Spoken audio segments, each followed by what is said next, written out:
Halo guys-guysku, gimana nih kabar kalian? Semoga baik-baik saja ya, dan semoga selalu diberikan kesehatan. Seperti biasanya, kali ini aku mau nemenin kalian nih untuk mencari sesuatu hal menarik apa ya hari ini di dunia entertain tanah air. Kok rasa-rasanya ada sesuatu hal menarik nih kali ini.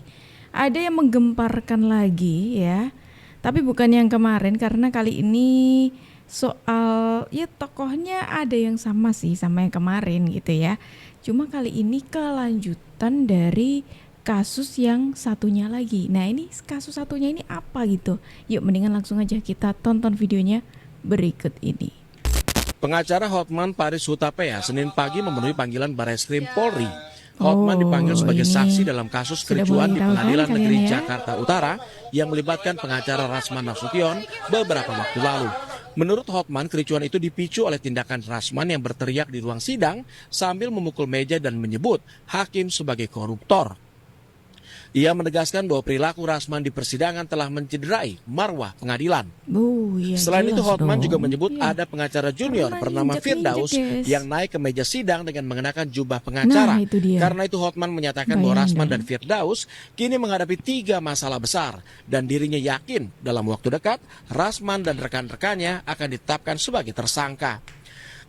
Sesuai dengan perkataan jubir dari Mahkamah Agung, jubir Mahkamah Agung mengatakan apabila ada tonton di media, tidak boleh lagi bersidang. Yang ketiga, ada laporan polisi dari Ketua Pengadilan Negeri yang juga pidana, dan ini sangat cepat atensinya. Saya yakin dalam waktu dekat, Rasman dan Firdaus dan kawan-kawan akan jadi tersangka. Jadi ada 3 malapetaka yang mereka hadapi. Biarkanlah proses hukum berjalan. Jadi Rasman akan menghadapi 3 hal. 1, sebagai terdakwa atas laporan yang saya buat, ya. Kedua, dibekukan surat izinnya Rasman dan Firdaus oleh Pengadilan Tinggi atas restu pimpinan Mahkamah Agung sesuai dengan perkataan jubir dari Mahkamah Agung. Jubir Mahkamah Agung mengatakan apabila ada tonton di media, tidak boleh lagi bersidang. Yang ketiga, ada laporan polisi dari Ketua Pengadilan Negeri yang juga pidana, dan ini sangat cepat atensinya. Saya yakin dalam waktu dekat Rasman dan Firdaus dan kawan-kawan akan jadi tersangka. Jadi ada 3 malapetaka yang mereka hadapi. Pak, ada pesan khusus untuk Rasman dan teman-teman? Pesan khusus Pak Rasman agar tobat. Kalau mau tobat Pak Rasman, tobat lah. Jangan terus membuat huru-hara yang bikin kita pusing kepala gitu ya.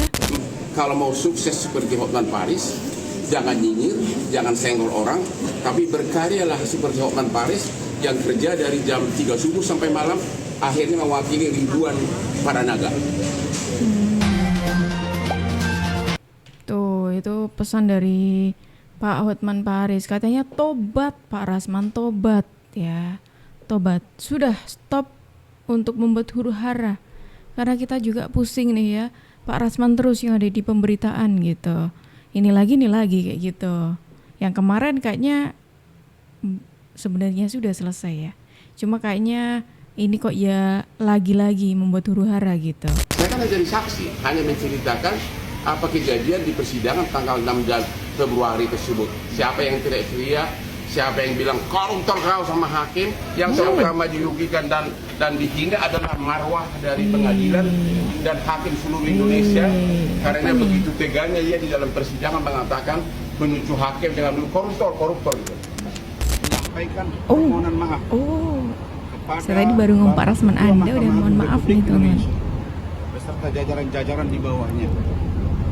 Bapak Ketua Pengadilan Tinggi DKI Jakarta dan jajaran-jajaran di bawahnya, dan Pengadilan Negeri, Ketua Pengadilan Negeri Jakarta Utara dan jajaran-jajaran di bawahnya beserta dengan Ibu Ketua Majelis Hakim, Ibu Sofia Tambunan, dan 2 anggota majelis serta pengadilan dan panitra Pengadilan Negeri Jakarta Utara yang menangani kasus kami, serta seluruh aparatur yang ada di lingkungan Kejaksaan Negeri, Pengadilan Negeri Jakarta Utara. Dengan Pak Lecu sudah menyerahkan surat resmi permohonan maaf. Mudah-mudahan dengan permohonan maaf ini akan disambut positif oleh Bapak Ketua Mahkamah Agung dan jajaran di bawahnya. Apalagi tadi teman-teman berdiskusi ini menjelang Ramadan dan banyak dibutuh teman-teman juga. Ya syogianya ini adalah perbuatan dari teman-teman dan kami semua yang itu kami lakukan sebagai manusia tempatnya salah dan khilaf. Dan karena ini adalah sebuah kekhilafan, kesalahan yang tentu tidak ada maksud untuk merendahkan satu lembaga dan atau penguasa, apalagi memfitnah atau mencemarkan. Barangkali ini sudah ada permohonan maaf ya teman-teman. Tapi ngomong-ngomong nih ya, aku agak salfok sama yang sebelahnya gitu. Kok ketika Pak Rasman ini mengucapkan permohonan maaf, yang mana kesalahannya kan juga salah satunya ada pihak Bang Firdausnya juga gitu, Pak Firdaus ya, yang menaiki meja di tengah, ya sudah selesai sidangnya, cuma nggak etis banget gitu loh. Masih mengenakan jubah advokat terus naik meja, itu kan kayaknya kok tidak sopan sekali gitu. Terus pengakuannya malah katanya tidak sadar kalau menaiki meja. Tapi ketika mengucapkan permohonan maaf, kenapa Bang Firdaus ini malah main handphone?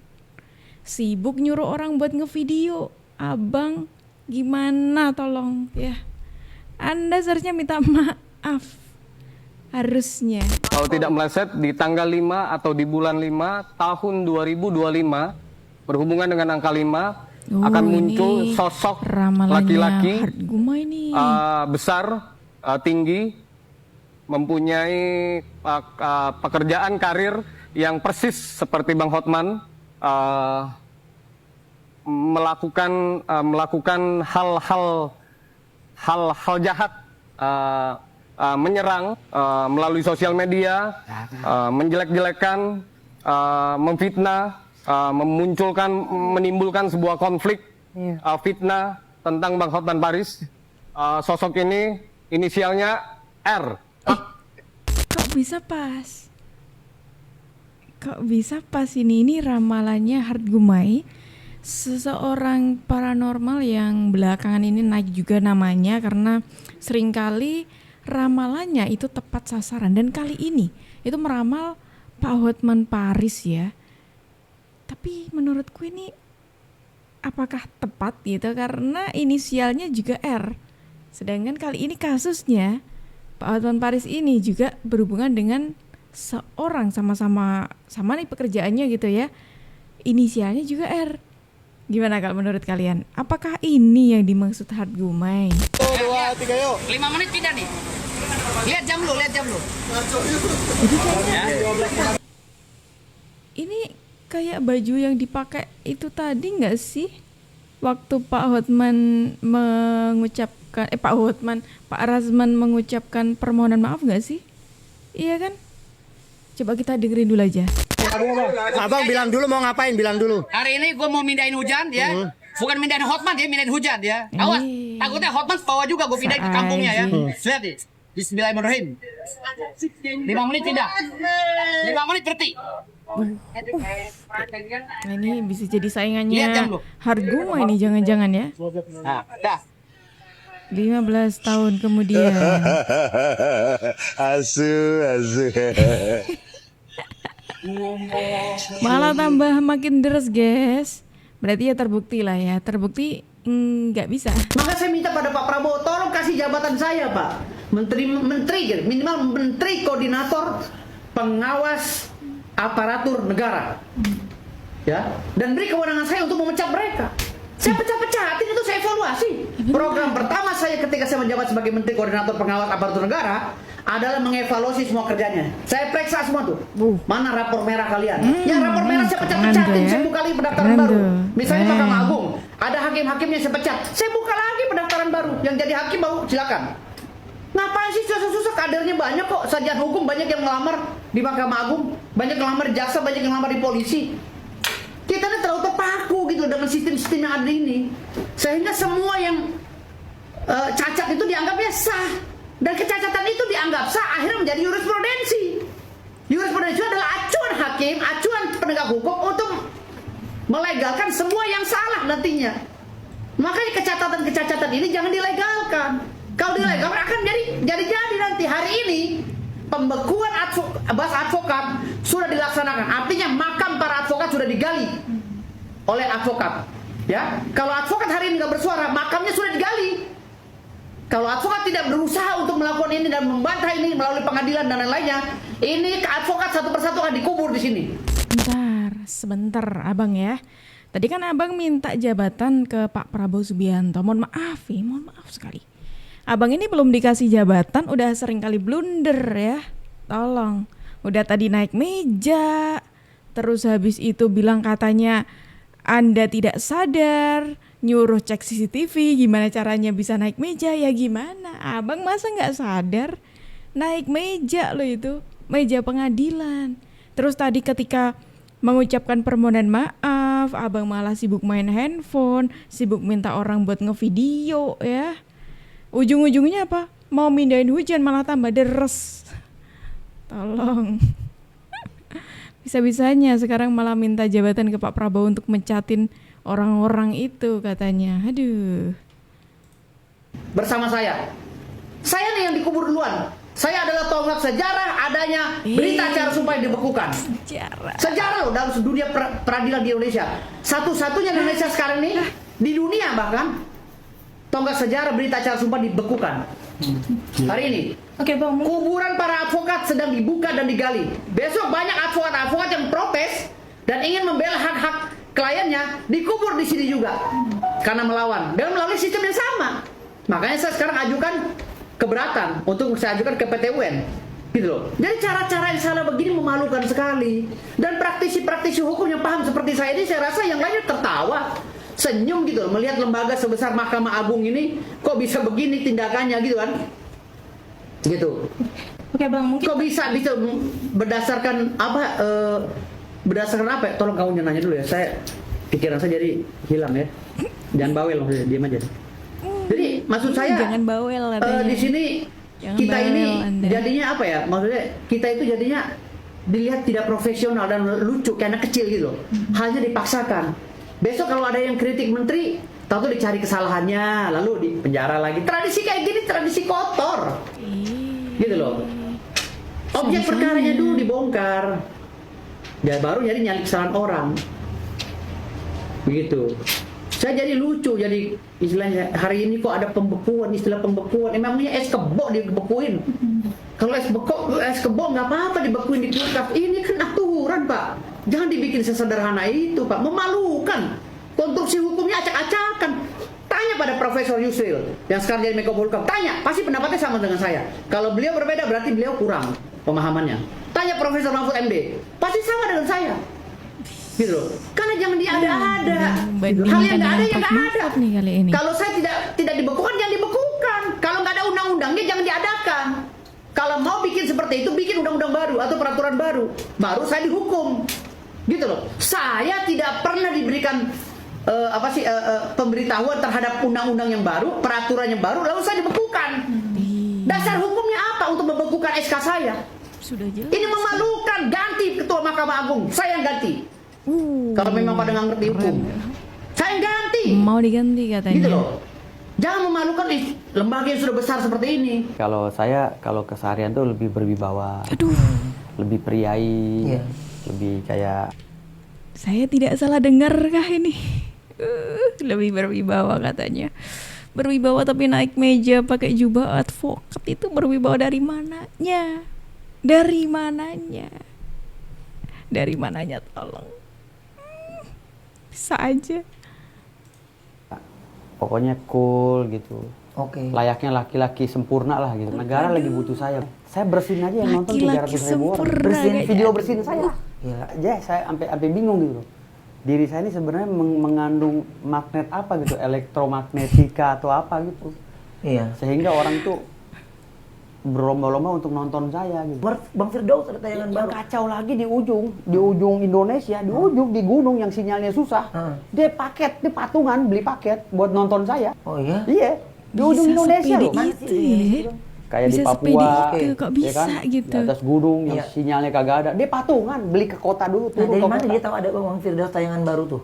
Makanya dari TikTok. Oh. Mereka selalu menunggu tayangan saya keluar dari TikTok saya gitu, dari YouTube. Oke. Gitu. Iya, jadi saya juga bingung gitu. Ini ada yang terbaru nih gitu ya? Iya, sampai kepo gitu. Jadi ya karakter suara saya seperti Halloween, Axl Rose gitu. Sama persis. Kalau saya, kalau keseharian Mendingan kayaknya kita ngebaca di kolom komentar kali ya, biar seru gitu. Karena kalau mendengarkan komentarku ya itu tadi, komentarku gede banget, serius. Tapi kayaknya ini di kolom komentar ada yang lebih gede lagi dari saya. Mendingan kita baca yuk.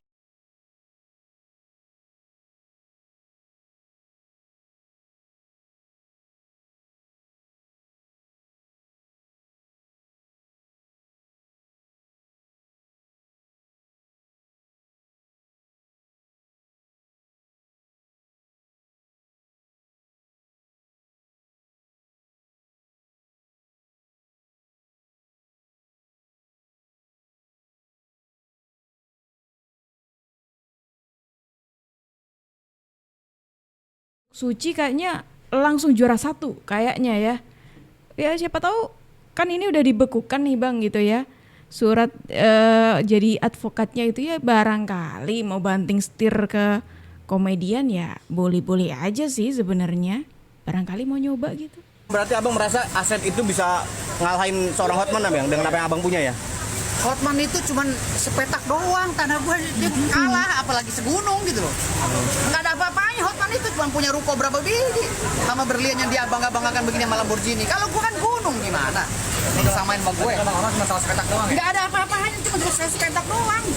Gitu loh. Dan dia emang spesialis sama sepetak. Nggak bisa ngelawan gue. Ya. Bang, abang disuruh pulang kampung sama Bang Hotman.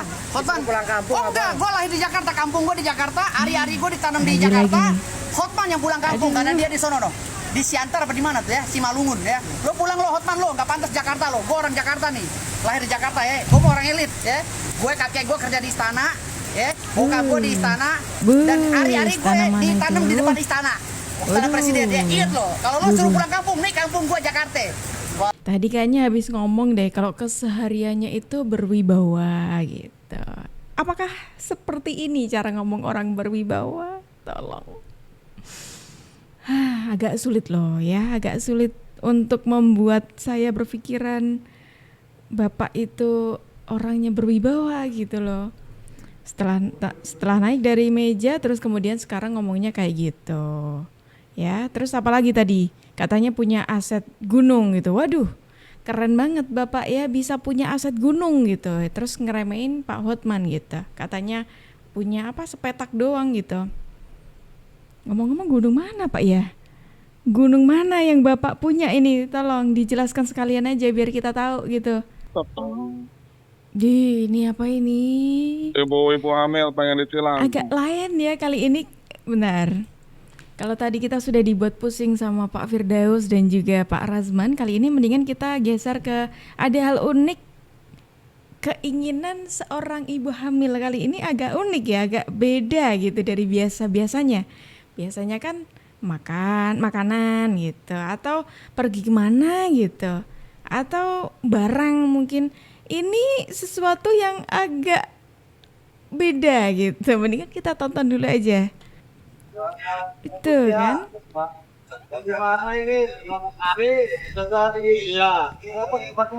Aduh, bikin geleng-geleng kepala juga nih.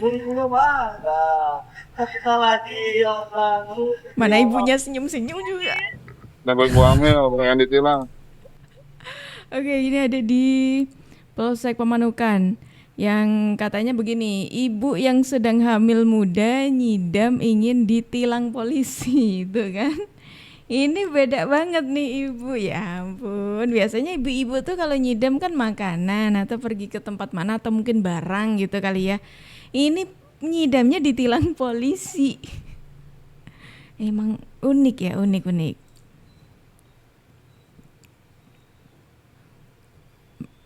Pantesan tuh ibunya senyum-senyum aja ibu ya. Hamil, tuh kan?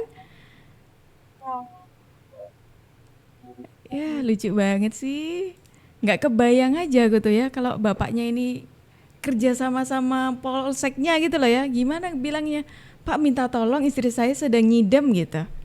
Gimana? Bilang nyidam apa Pak? Nyidam ditilang. Ini sampai tuh ya. Sampai ini kreatifnya netizen tuh bikin nama sekalian, bikin usulan nama. Coba kita baca ya. Nama-nama apa yang diusulin sama netizen ini?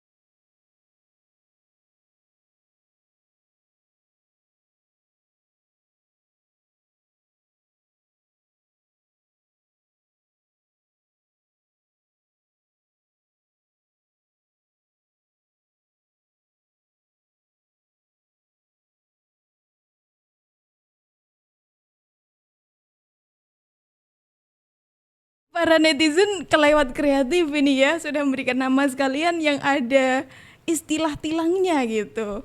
Karena apa? Nyidamnya ditilang. Ini kayaknya bisa membuat otak kita agak sedikit fresh gitu ya, ketimbang tadi kita mendengarkan info-info berkaitan dengan Pak Rasman dan juga Pak Firdaus. Gimana nih kalau menurut kalian teman-teman? Silahkan tulis pendapat kalian di kolom komentar ya. Atau barangkali kalian juga punya usulan nama yang berkaitan dengan nama tilang gitu. Coba tulis juga di kolom komentar ya. Dan teman-teman semuanya, terima kasih banyak karena kalian sudah menemani aku dari awal sampai akhir. Aku Jup pamit undur diri. Sampai jumpa dan terima kasih.